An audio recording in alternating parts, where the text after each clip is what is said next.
Hello, Shannon. Hey Meredith. This is what are we going to call this? Like, journal club, research review club? I feel like we need a name.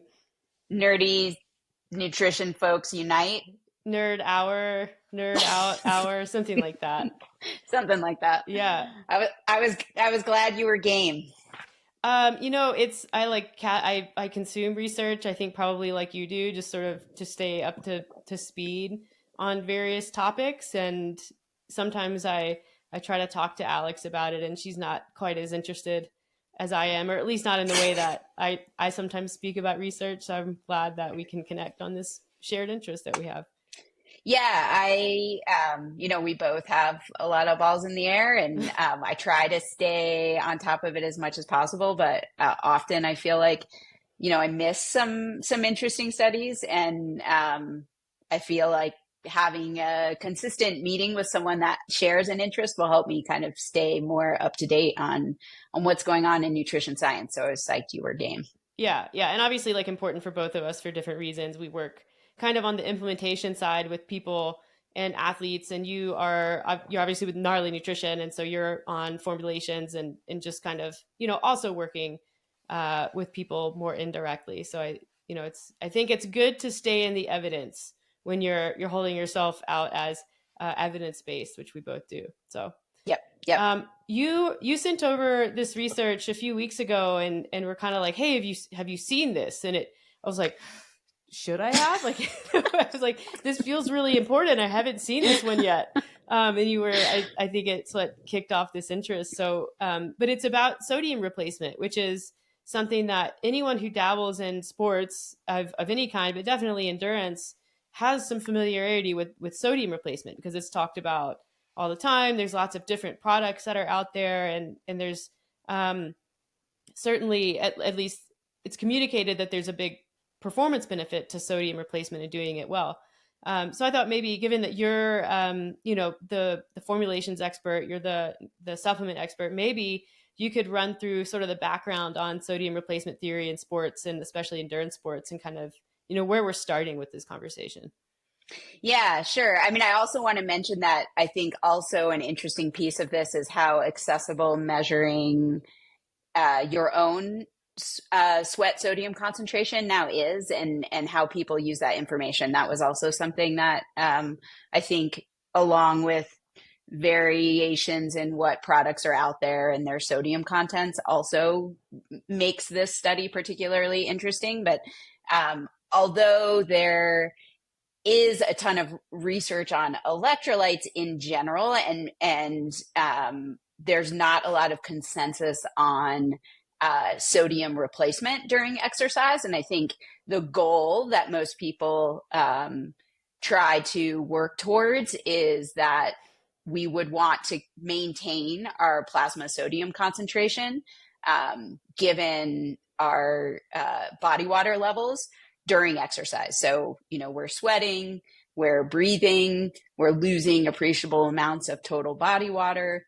Obviously, we're hydrating to try to replace that, but we are also losing appreciable amounts of electrolytes, namely sodium.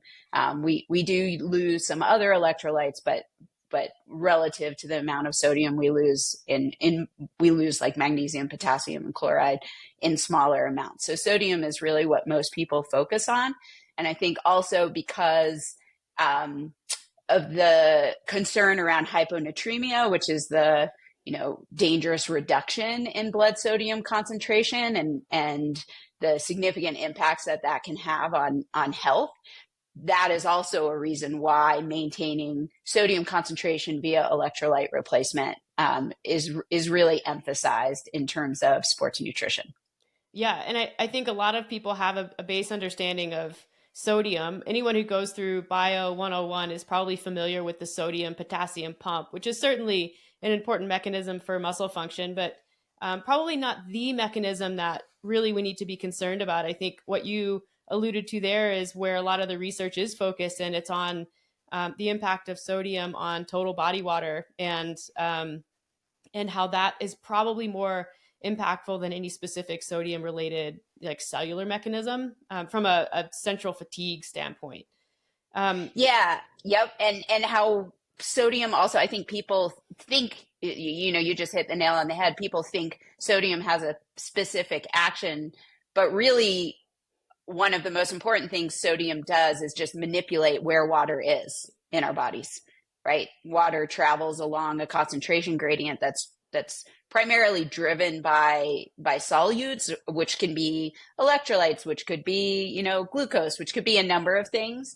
But sodium is really a big driver of how water moves between, our intracellular environments, our extracellular environments, our, plasma volume. And that's really important in terms of our physiological reaction to significant sweat loss. Exactly. So it's a lot more complicated than just electrolytes moving across the cellular membrane and muscles going like that. What are some of the beliefs that are held that you see in endurance and in sports spaces regarding sodium replacement? Like what are kind of the recommendations right now and things that people tend to do? Yeah, this is a great question. So I had recently had a woman that is a ultra endurance runner herself, but also a endurance running coach, send me some recommendations that she had gotten from, and I won't like throw anyone under the bus, but it was basically a company that measured sweat sodium concentrations, and then based on those measurements, they also had electrolyte products, and based on those measurements, they would recommend like what product was best for you and what you should work to replace given your results. And it was very much in line with the 100% replacement of your sodium losses. And I would see, I for the most part, that is what I see runners and coaches recommending. And with, Gnarly has a higher sodium product as well. So I will say we fall into this category too. But with the introduction of particular products that are extremely high in sodium, and I the product I'm referencing was originally like brought into the market as part of replacing sodium losses if you're on a low carb diet, because you're on a low carbohydrate diet, your insulin levels are low. When your insulin levels are low, it causes your body to shunt sodium. That's one of the reasons. We know that there are other reasons, but that's one of the reasons why athletes on low carb diets tend to feel like crap. And so this product was created in that context and was initially marketed in that context. And slowly that message has kind of been lost. And now everybody needs this, really high sodium product. So I'd say both in terms of sweat testing companies and in terms of really seeing some high sodium products being pushed at athletes, we are very much in the age of like, you need to replace 100% of what you lost and potentially more. Yeah, it's definitely like if some sodium is good, then more sodium must be better. And intuitively, you can kind of get there if you think, well, if we can measure it and understand what 100% loss looks like, why wouldn't we replace it at 100%? Yep. And the cool thing about research is it starts to answer that question. And so this study fills a neat void. And I guess what I was not aware of necessarily before I read this, and before I read the previous study that was done in 2022 by the same researchers, or the summary was that there isn't really that much research done on endurance events or on actual sweat loss and replacement and what the impacts are. There's a lot of modeling that occurs. There's a lot of sodium models that exist, but the actual replacement in athletes during sporting events, like that data really isn't there.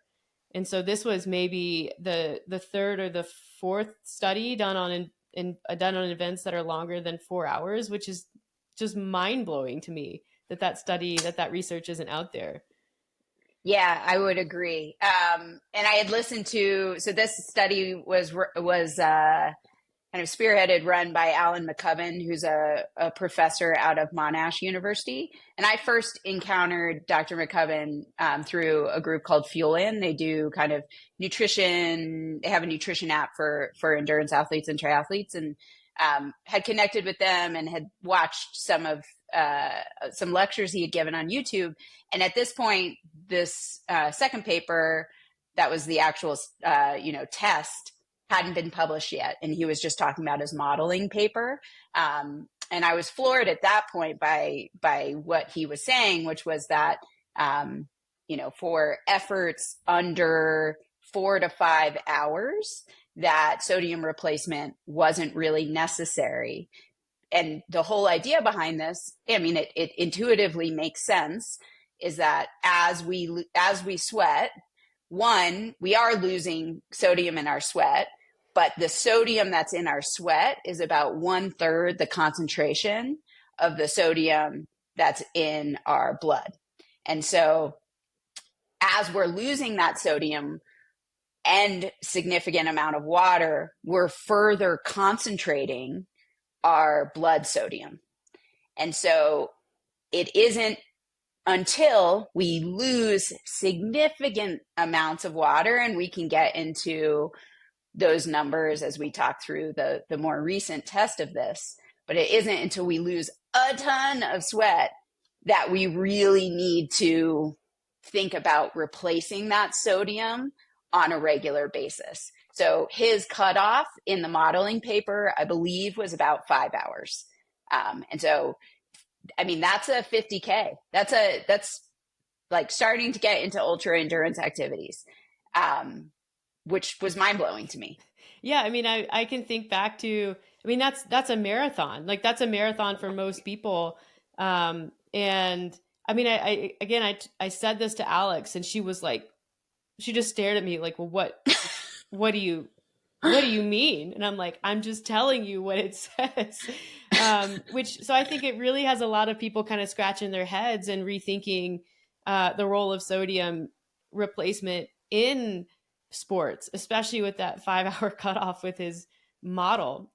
So the 5-hour cutoff is significant because he's basically saying, like, above that, you can start to dabble into the amount of loss where it becomes relevant. So I mean, he has the time cut off, but what type of water loss are we looking at where it's like, okay, yes, let's look at total body water and also sodium at this point? Yeah. So I'm going to look up the metric conversion, just because I know, like, for me, sometimes my brain doesn't do metrics, but he's saying 4 to 5 liters of sweat loss, which is just over a gallon. So, like, a gallon is easy for me to imagine because everybody grew up with gallons of milk in their refrigerator. But that's a lot of sweat.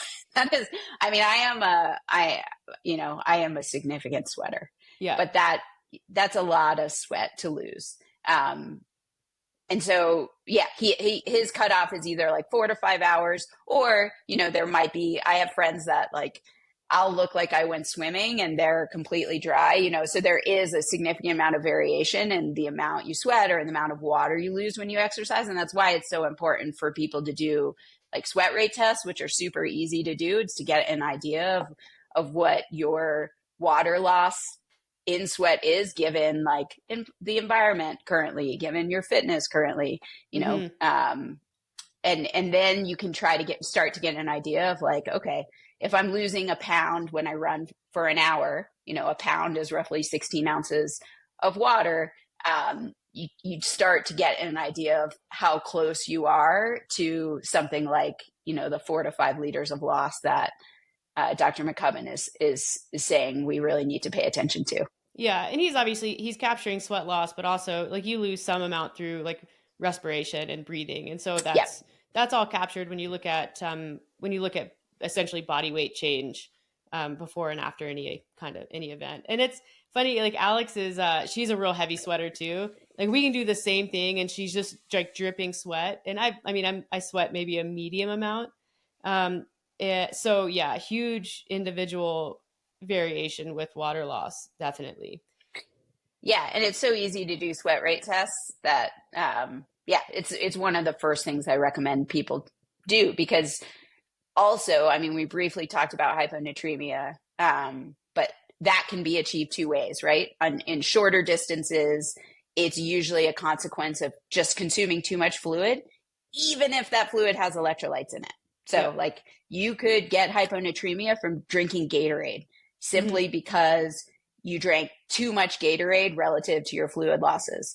And then you can also get hyponatremia, which once again is low sodium loss, from longer events, but that's usually because your sodium losses are so great and not because you're drinking too much. So it's important for people to remember that like they need to watch out for that on both ends of the spectrum, depending on, where they like to play as far as endurance exercise. Exactly. Yeah. So he has the model from 2022, and that one is, same guy, Alan. You said McCubbin. Just want to make sure I say his name right. Yeah. Do you know?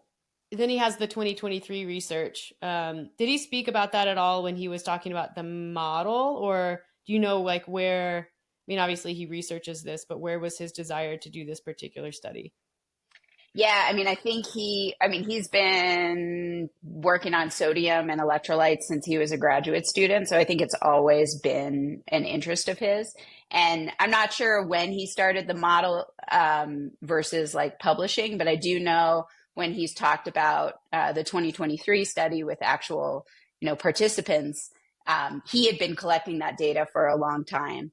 And his goal was to get, I believe it was 8 males and 8 females. And he ended up getting 7 males and 2 females. And just had to and I think that data was collected over like 2 or 3 years. And he had to kind of just call it because he wasn't getting any other females that were interested, which you kind of understand about 5 hours running on a treadmill, rectal thermometer, like collecting your own urine. Like it's definitely a very involved study. I was reading the design, thinking like, wow, this is incredibly thorough. But also, just finding people who are in, frankly, like good enough shape from an ultra endurance standpoint to even be a viable candidate for a study like that would be really difficult. And then like, let alone finding men and women like equivalent numbers. But I thought the setup was really good. And I was wondering if he had enrolled everyone all at once, or if this was kind of a one at a time, because it reads like, how would you possibly run 9 people through this study in the same period of time? So it makes sense that he didn't do that, because they're looking at so many different parameters throughout the study. Yeah. I felt the same way. Like he had so many beautiful controls. And I think when I first encountered the study, like most of us do, I like skimmed it, read the introduction, read the conclusion. And I was like, wow, they didn't measure performance. And I didn't understand that they were controlling for speed. And then I think what makes the study the most powerful is that every participant did both treatments, right? So every participant actually did 2 5-hour runs, and maybe we can walk everyone through the study setup. But they, so they changed the order around, but they did a 5-hour run with no sodium supplementation, a 5-hour run with sodium supplementation. So maybe this is a good place to kind of break down like how he set it up. Yeah. Why don't you do that? Go ahead. Yeah, you do that. You'll do a better job. Okay. Well, tell me if I missed something. Okay. It's complicated, so like feel free to jump in and be like, and remember. So they wanted to. It's called, or I forget the name of the paper, but it's personalized sodium replacement, and they wanted to see if personalized sodium replacement had an impact on thermoregulatory strain, like how we deal, because really like hydration is all about our trying to handle our body's rise in temperature and loss of water as a consequence of that rise in temperature. And so we have to rehydrate. The reason why we sweat, the reason why we lose water through our breath is all because we're trying to keep our bodies cool. And so they wanted to see like whether or not sodium replacement had an impact on that. And so they found these amazing people that did all of these things. And they started by doing like a pre-test. I forget what they called it. They called it like, I think familiarity or something like that. Yeah. Yeah. And so the goal of that, everybody ran on the treadmill for an hour, and they took sweat samples and that those sweat samples were how they determined the personalized sodium replacement. So like, as an example, Meredith could have lost like 500 milligrams per hour. And so her replacement during the study would have been just that. Whereas I could have lost 1,000 milligrams per hour. And so my replacement would have been just that. So they didn't give everyone the exact same sodium amount. And that's where like personalized comes into play. They like made it, fit to order. And I think just so folks know, like the range in sodium loss per participants was anywhere from 550 milligrams per hour to 1,600 milligrams per hour of sodium loss. So they had a pretty nice range in there. During that familiarity, that's a really hard word for me to say, test, they also determined speed, right? It was 60% of VO2 max. And so that was different for everybody as well, but a pace that they could sustain for the entirety of the 5 hours. Anything else you remember that they did? That's all the pre, and that's important because it's basically setting up, while ground speed might be different, if you set, a predetermined percent of VO2 max, you can kind of control for like glycogen utilization and specific physiological mechanisms that are, to the extent that you can. So we're controlling the physiological system as much as possible so that we understand how hydration and salt replenishment are working. And I think that's it for the kind of the pre-experimentation phase. Yeah. Yep. Good point. The other really cool thing that they did, I was like super impressed by all of the controls, is that for 3 days prior to the 5 hour run trials, they gave everyone a standardized diet, right? Because we know that salt intake in your diet and potentially other macronutrients could impact how you're showing up for the run, what your glycogen stores are, what the sodium concentration of your sweat could be. And that I would put an asterisk on that. That's one thing that he has talked about being a downfall of the study is that prior to the familiarity piece, they didn't control diet. Yeah. And, were he to go back and do it again, he would have done that such that they could really get an idea of variability and perfect the replacement strategy for the trials. But so they did this 3 days prior to the 5 hour run. They also started collecting urine to see what sodium output looked like, blood samples during that time potentially as well. Yeah, I think so. Just for like plasma values. Yeah. And then anything else that kind of 3 days prior? I think that's it for the 3 days prior. Okay.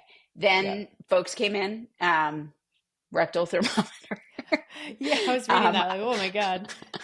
Yeah, like what is that? Like what running with that? I'm not I don't know. I want to believe it's like a small, tiny little thermocouple and you'd have to not notice it.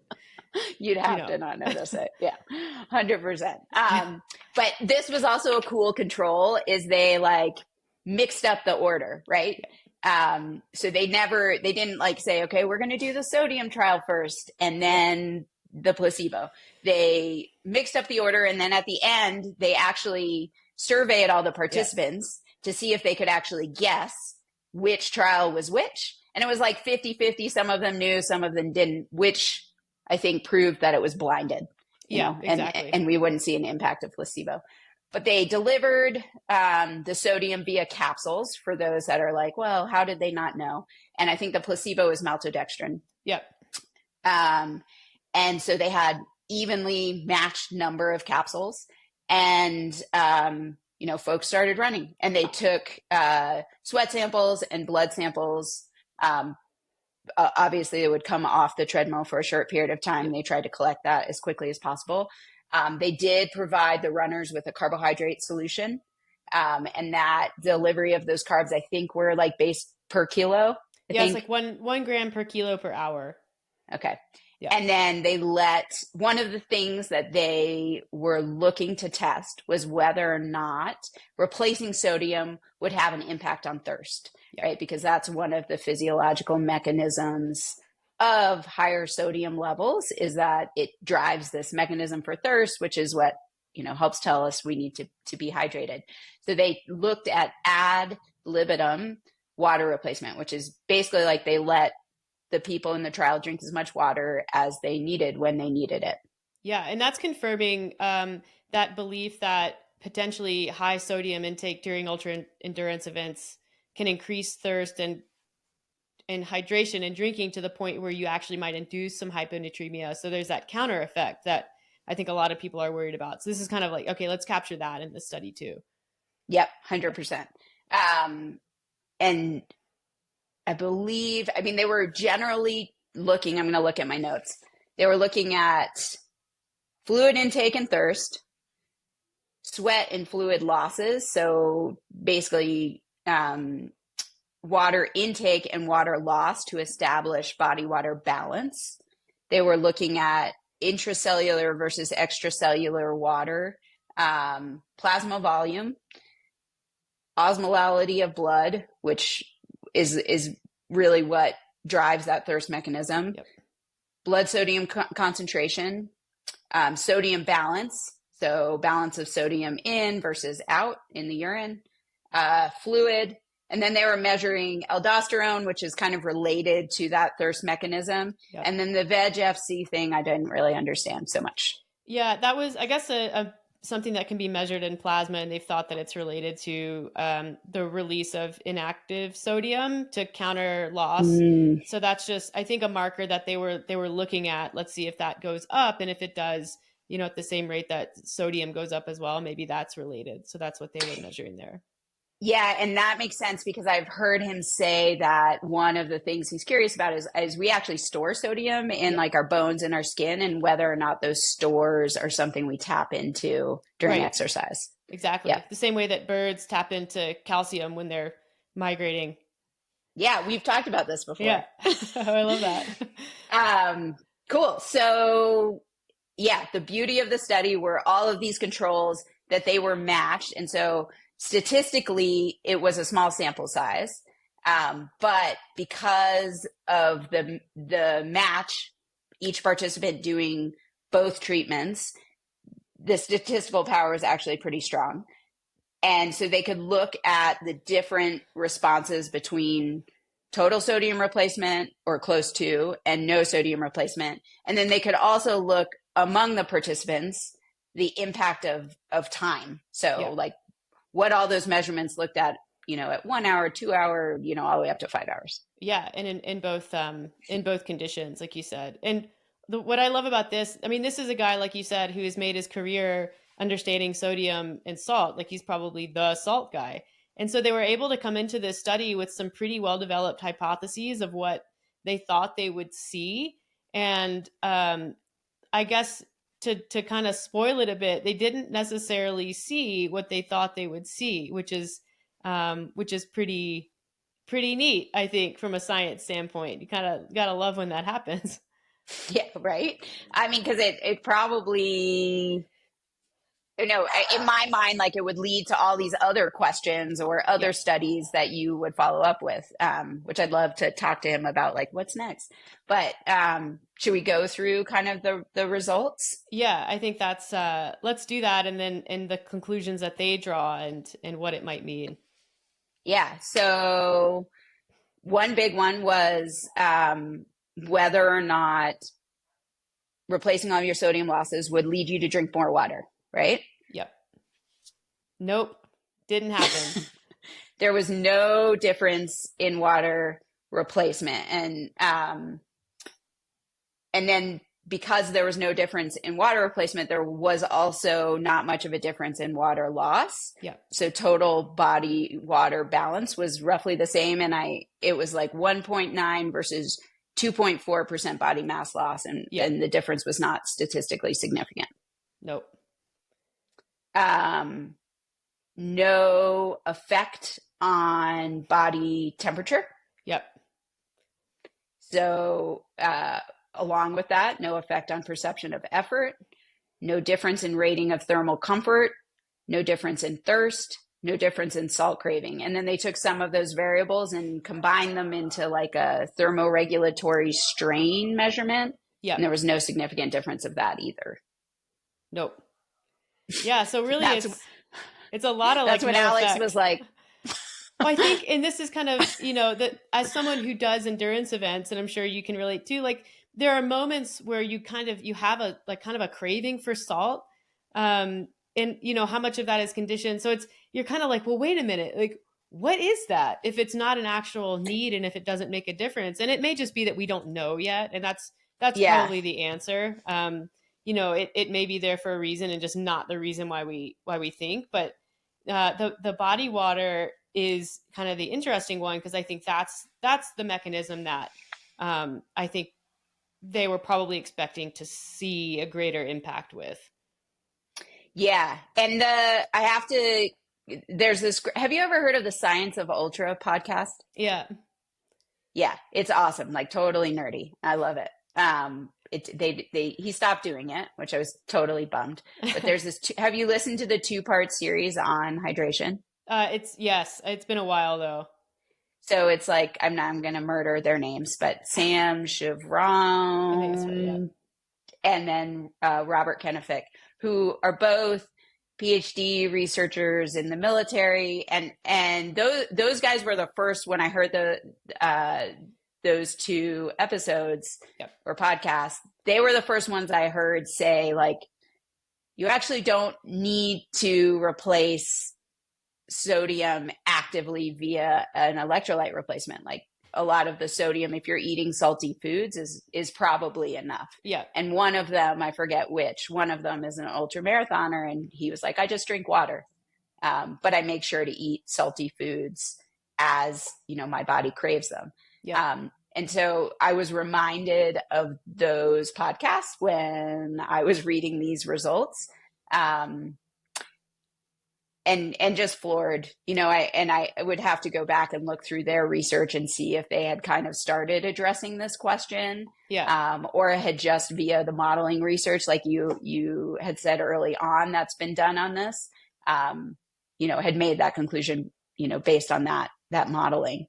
It would be interesting to almost send out a survey to elite level ultra runners who've been doing ultra running for a very long time, just to sort of see what their practices are, because I wonder how many of them do maybe less sodium replacement than more recreational or people who are newer to it. And maybe they may not even know why. Like, it's just like their practice is developed kind of because of the science, but because of their experience, and that sort of aligns over time. That would be, I mean, I don't know how much weight you could put on that, but it would be interesting to see if the data and research is confirmed through practice of, a certain subset of athletes. Yeah, I had listened to this podcast with Dr. McCubbin. I think he sent out a survey to runners. I don't think they were like pro runners. I think that would be an interesting added element given like the experience that they've had across probably a variety of races. And yeah, he said it was pretty like 50-50 on people that didn't versus those that did. Yeah. But that those that did were very much trying to replace all of their sodium losses. Yeah. But yeah, so the other results other conclusions, I guess, or results that I think are interesting are that they saw an increase in plasma volume with sodium intake. Yep. And this is where some of the variability around sodium replacement, he thought, could have led to the noise in the results. So going back to what we were saying previously on that familiarity, which is really hard for me to say, run, they didn't standardize the diet prior to measuring sodium losses. Yep. And so therefore any variability in the sodium intake of the participants could have then poured over into the variability in terms of the sodium lost when those samples were taken. And then because everybody was on a standardized diet before the actual trials, they could have either been over supplementing the sodium or slightly under supplementing the sodium. Right. Because I think he mentioned there was that one runner who consume something like 234% or replace some insane amount of fluids. And it, even when you throw that outlier out, it was still, there was still some discrepancy, and that makes sense, right? Like if the standard that you're basing things on is not quite as controlled as it could have been. Yep. So, but yeah, that makes quite a bit of sense. And then the other thing that they saw was a big reduction in sodium loss in urine post exercise when sodium wasn't replaced. And so this had kind of proven something that they were looking to test, and hadn't been tested before, which is that when sodium blood concentration might go down a little bit, your kidneys actually work to hold on to more sodium. Yep. In order to try to rectify that. Yeah. And so that renal compensation is something where they're like, okay, so maybe this doesn't matter for single day events, but could sodium replacement matter for multi-day events, or the events that are going longer than 24 hours? So based on this, where do they land on that?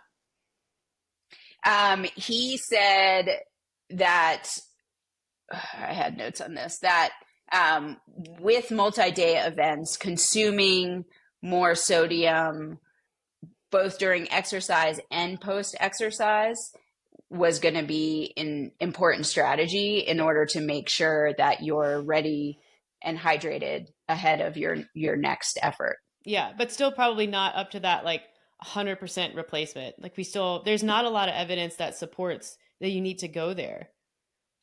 No, and actually in his modeling paper, he actually suggested that, once again, for efforts under 5 hours, if we haven't made it clear, like I love this, like salt to taste or taste preference, and then for efforts longer than that, and just to be clear, it's not like this event's going to take me 12 hours, and the first 5 hours, I'm not going to replace any salt. And then like at hour 5, I'm going to start replacing, right? If you're doing anything that's 5 hours or longer, or you've established that you're such a salty sweater that you're going to be losing a gallon of sweat at 3 hours, like you should start sodium replacement at the beginning of that event and continue it throughout the course of the event. It's only if the entirety of the event is under 4 to 5 hours that you might consider only supplementing with water or minimally supplementing sodium. But in the case that you were going over 5 hours or losing over a gallon of sweat, he recommends about 30 to 50% sodium, 30 to 50% replacement of your total sodium losses. Yeah, which is incredible. I mean, that 50% is his like upper threshold, and that's so much lower than kind of the commercial sodium space. And I think that is a really important takeaway for people, is like, important, probably not quite as important as you think. And you definitely don't need to be taking in quite as much as you might be taking in right now. Yeah, especially when we remove endurance exercise from the recommendation and we're talking about like an hour gym session. Yeah. And I can't help but think, I mean, Gatorade, if you know the history of that one, I mean, they started doing, that was out of the University of Florida, and they started doing that research, I think, in the 60s. And so Gatorade was like the original electrolyte supplement. And, so how much of our understanding of electrolyte and the practice of taking in fluids like Gatorade and like the more higher, like the more specialty products really is performance enhancing, in that it is getting people to drink fluids. Like there has to be getting people to, and carbohydrate potentially. Right. Yeah. And there's also like the carbohydrate sodium connection is a different mechanism and an important one. But it's, we do kind of have to, and that's what makes this science really interesting, is we start to decouple sort of practice and what people do and what's going on in the body, and how do we optimize? Is it something that's even worth optimizing? I mean, that's my whole thing with sports is, let the big things be the big things, like focus on the things that actually have an impact, because, very like minute, like personalized sodium replacement, while on paper sounds really promising, it can be, things like that can be really distracting from the actual like doing of the event. So, I mean, my personal recommendation has always been to do you feel good with what you're doing? Do you feel bad with what you're doing? And let's focus on moving those big rocks before we start getting really nitty with these little things. 100%. And working for a nutrition company and working with marketers, you know, and I love our marketers, and we try to be as like honest and transparent about, you know, what our products actually do versus what they don't do. But like often this is like you know, nutrition is sold as the change maker, and it's part of the equation. But in my mind, like if you're fueling the way you need to fuel and making sure your body has the energy that it needs, all the other things are pretty minimal. Like they have an impact, but as you said, they're a bigger fish to fry in terms of performance and recovery. And you know, I have an issue often with how things are sold to us and the message that is underlying. But you know, then studies come out like this, and I've been surprised, not super surprised, but that this hasn't gotten a little more play and that we're not hearing about this more. Yeah, I mean, I am surprised by that, but also, you know, you understand how many companies there are out there who are selling sodium products who are like, "Oh, this does not look favorable for our marketing," and there's really no way to spin it to sell more sodium. You know, but at the same time, I do think that in the 2022 the modeling paper, you know, salt to taste is that's an important takeaway too, which is like, hey, if you like how you feel and you like drinking things that have a bit of a saltier thing going on, do that. Like, there's probably a reason for that, even if this particular study doesn't highlight what that reason is. So I'm glad that he says that somewhere, because I think that is valid. And even if it's placebo, you know, placebo is that's also a valid effect. Like that has a positive effect, whether it's a legitimate, you know, mechanistic effect or not. 100%. And I'd say the one caveat is what you mentioned earlier, is that we should be aware that as we replace more sodium and often in some cases excessive sodium, it's going to drive up that thirst mechanism.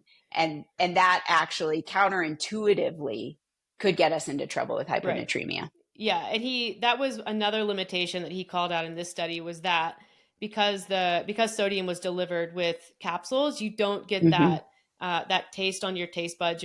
There's no perception of I'm consuming salt. And it may be that perception or consuming salt in that way is more a driver of that increased thirst response than actual like sodium in your blood and in your plasma. So that's also worth thinking about for sure. Yeah, it would. I mean, I'd be curious to know that, because it would be hard to blind a study where you could actually taste the difference. And I'm not sure how you would even go about doing that. You'd have to get some.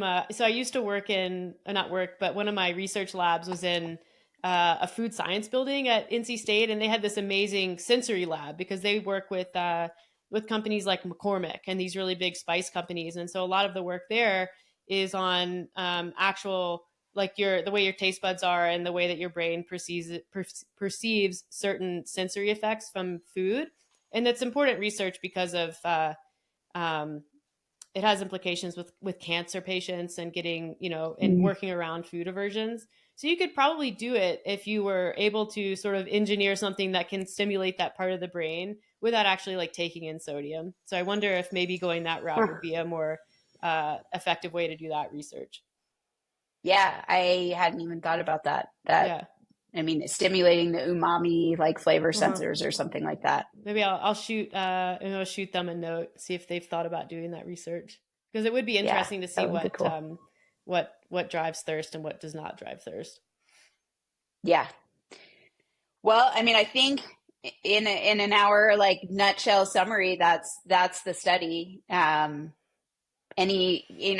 feel like we've given our big takeaways. I think obviously do what feels right for you, but also don't believe the hype necessarily. And regardless of what you do with sodium replacement, like 100% get more comfortable with how much sweat you're losing, and therefore how much water you need to replace, because that's, I think, more going to have an impact on performance and recovery and how you feel doing the thing, than the sodium piece. Amazing. Doing the thing. I love that. Yeah. Thank you so much for this. This was actually really fun, and I hope people like it. I'm sure they will. But just being able to tap into you as a resource is really cool, and have these conversations. So I appreciate your time. Well, likewise, I feel the same way, and you get to find the next study. Amazing. Yeah, I'll do that. I may drag our friend Lindsay, like our head coach, in, because she's definitely up there as far as nerd goes. So maybe I'll drag her in and get her involved as well.